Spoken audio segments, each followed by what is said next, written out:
اگلا سوال ہے، عوام میں یہ بات مشہور ہے کہ جس نے ایک دفعہ بھی کلمہ پڑھ لیا یا مرتے وقت پڑھ لیا تو سیدھا جنت میں جائے گا، کیا یہ درست ہے؟ تو اڈی عقل مندی ہے کہ انج ہوئے گا؟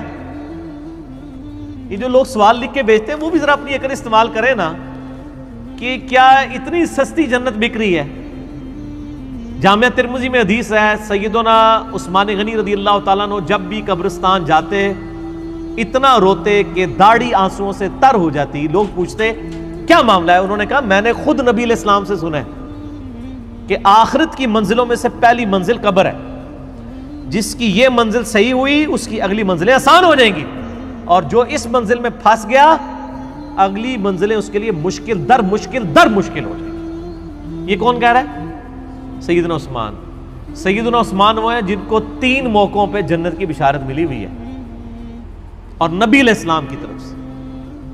ایک دفعہ جب مسجد نبوی کی توسیع کے لیے زمین وقف کی، دوسری دفعہ جب مسلمانوں کے لیے کنواں وقف کیا، اور تیسری دفعہ غزوہ تبوک کے موقع پر جب 700 اونٹ مال کے لدے ہوئے اللہ کی راہ میں خیرات کی۔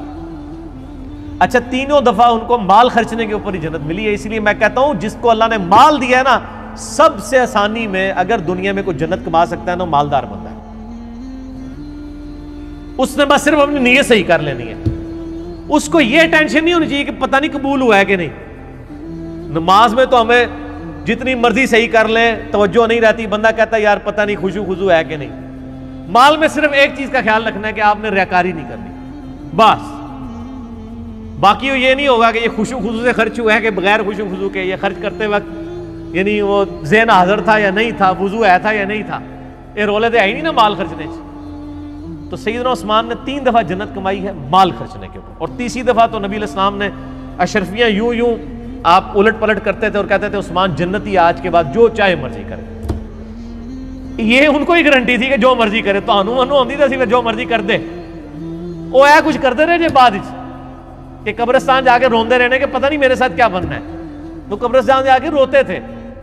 اس کو ہم کہتے ہیں نا، عقل نہ ہوئے تھے موجیں ہی موجاں، عقل ہوئے تھے سوچیں۔ جسے عقل نہ ہو وہ من بوجھی زندگی گزارے گا، اور جسے عقل ہوگی وہ سوچ کے پاگل ہوگا کہ یار میرے ساتھ بننا کیا ہے۔ سیدنا عثمان غنی رضی اللہ تعالیٰ عنہ، میں نے اس لیے بیان کیا تاکہ آپ کو اس حوالے سے سینسٹیوٹی کلیئر ہو۔ یہ جو آپ کو ایم پبلک میں مشہور کر دیا ایک دفعہ کلمہ پڑھا جنت میں جائے گا، یہ پوری حدیث صحیح بخاری میں موجود ہے۔ مشکات میں بھی آپ کو یہ کتاب الایمان چیپٹر میں شروع میں حدیث مل جائے گی کہ نبی صلی اللہ علیہ وآلہ وسلم نے فرمایا، جس شخص نے گواہی دی لا الہ الا اللہ محمد رسول اللہ کی، وہ جنت میں جائے گا، سوائے اس کے کہ جس نے انکار کر دیا۔ صحابہ نے کہا یا رسول اللہ صلی اللہ علیہ وآلہ وسلم، کون ہوگا جو جنت میں جانے سے انکار کر دے؟ سوال تو بڑا جینون تھا کہ ایک بندے نے کلمہ پڑھ دیا اور اب وہ جنت میں جانے سے انکار کر دے۔ آپ صلی اللہ علیہ وآلہ وسلم نے فرمایا، جس نے میرا حکم مانا وہ جنت میں جائے گا، اور جس نے میری نافرمانی کی اس نے جنت میں جانے سے انکار کر دیا۔ اونٹ تسی کہندے رہو جناب وہ داڑھی میں اسلام نہیں، اسلام میں داڑھی ہے، نمازوں میں اسلام نہیں ہے، نماز اسلام میں ہے، روزوں میں اسلام نہیں ہے، روزے اسلام میں ہے، جو مرضی کہندے رہو اللہ دے بندے ہو، گل ایک ہی ہے، لک وشکار ہے۔ داڑھی اسلام میں ہو یا اسلام داڑھی میں ہو، بات ایک ہی ہے، دین پہ چلنے کا نام اسلام ہے نا۔ دودھ پینے والے مجنوں تو نہیں اللہ کو چاہیے۔ نبی علیہ السلام فرما رہے ہیں کہ جس نے لا الہ الا اللہ پڑھا وہ جنت میں جائے گا، سوائے اس کے کہ جس نے انکار کیا۔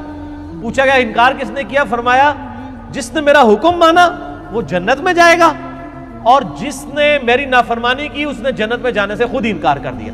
اب اس میں ساری کی ساری باتیں، یعنی دین کے اوپر چلنا، فرائض کے اوپر پابندی، حرام چیزوں سے بچنا، یہ ساری کی ساری چیزیں اس کے اندر داخل ہو جائیں گی۔ آپ کو اب لہذا سے نٹی گٹی اس کی ضرورت نہیں ہے۔ اور جیسے کہتے ہو جی رفع الیدین کا حکم دکھائیں، ہم کہتے ہیں کہ نبی علیہ السلام کی حدیث ہے صحیح بخاری میں 631، صلو کما رأیتمونی اصلی، نماز اس طرح پڑھو جس طرح مجھے پڑھتے ہوئے دیکھتے ہو۔ اور یہ مالک بن حویرث روایت کر رہے ہیں، غزوہ تبوک کے موقع پہ آئے ہیں نبی علیہ السلام کی وفات سے 1.5 سال پہلے ملنے، اور وہی مالک بن حویرث بخاری اور مسلم میں نبی علیہ السلام کا طریقہ نماز کا روایت کر رہے ہیں کہ نبی علیہ السلام نماز شروع کرتے تو دونوں ہاتھ کانوں تک اٹھاتے، رکوع میں جانے لگتے تو دونوں ہاتھ کانوں تک اٹھاتے، اور رکوع سے سر اٹھاتے تو دونوں ہاتھ کانوں تک اٹھاتے۔ اب وہ کہتے ہیں رفع الیدین کا حکم دکھائیں، تو میں نے کہا تھا یہ حکم ہے۔ وہی صحابی کہہ رہا ہے کہ مجھے نبی علیہ السلام نے فرمایا نماز اس طرح پڑھو جس طرح مجھے پڑھتے ہوئے دیکھا۔ وہی صحابی نبی علیہ السلام کی نماز کا طریقہ آگے وہ اپنے ساتھیوں کو سکھا رہا ہے، تو ظاہر ہے کہ اس میں ایک ایک نٹی گٹیز تو نہیں بیان ہوگی۔ پھر تو ہم کہتے ہیں کہ نبی صلی اللہ علیہ وآلہ وسلم سے آپ ذرا پہلے رفع الیدین کا حکم دکھائیں نا، وہ بھی کوئی نہیں جی کدھرے، وہ بھی عملی ٹرانسفر ہوا ہے کہ نبی علیہ السلام جب نماز شروع کرتے تو جب یہ آپ سے دوسرے تیسرے کا حکم مانے نا، آپ پہلے کا مانیں، ان کو ساٹھا دے چھٹو نا، پہلے اپنا ثابت کرو، تو کہیں گے نہیں وہ تو نبی علیہ السلام نے کیا تو یہ بھی کیا ہے نا یار، ٹھیک ہے، میٹھا میٹھا ہاپا ہفتے کوڑا کوڑا تھو تھو۔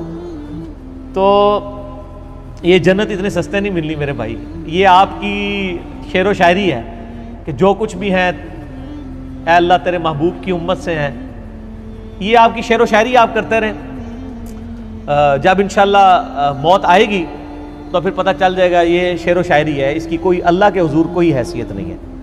اس واسطے جناب مرنے تو پہلے تیاری کر لو۔